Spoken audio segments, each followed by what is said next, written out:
Hello, or my name is Libby Lale, and my sign name is shown. I wrote 2 novels. After editing Archangel's book, something shifted. It opened my eyes, and I knew I had to carry that vision into family-friendly PG material and for illiterates, including the deaf community. Silence was no longer an option. After being suspended from several social media platforms, despite all the talk of free speech, I realised how fragile truth had become.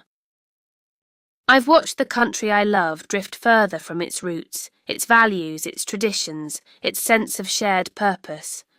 I've seen history rewritten, civic duty mocked, and national pride branded a hate crime. I've felt the sting of being told unity is outdated, tradition is oppressive, and love for one's country is somehow suspect. This book might be the answer because it refuses to forget. It refuses to surrender tradition, silence conviction, or dilute patriotism. It speaks where others have grown timid.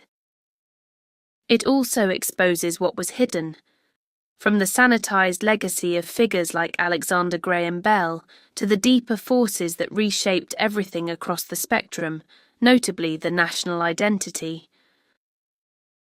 It's not perfect, it's not polished like a politician's speech, but it's honest, it's fierce. It's written for those who still feel the fire of patriotism burning in their chest. For those who believe sacrifice matters, culture is worth preserving, and America is not beyond saving. And for those who've never been allowed to speak at all, allow me to elaborate. During the Roman era, deaf citizens faced brutal odds. They were seen as cursed, defective, or punished by the gods. Most were pushed to the limit, denied rights, excluded from civic life, and treated as burdens. Some were forced into servitude or sold as slaves. Others were abandoned or killed at birth.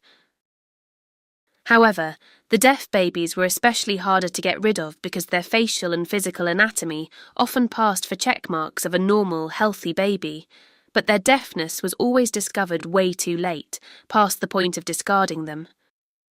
How interesting is that? We, the deaf populace, sure do innocuously slip by. I'll continue with the rest of the introduction later,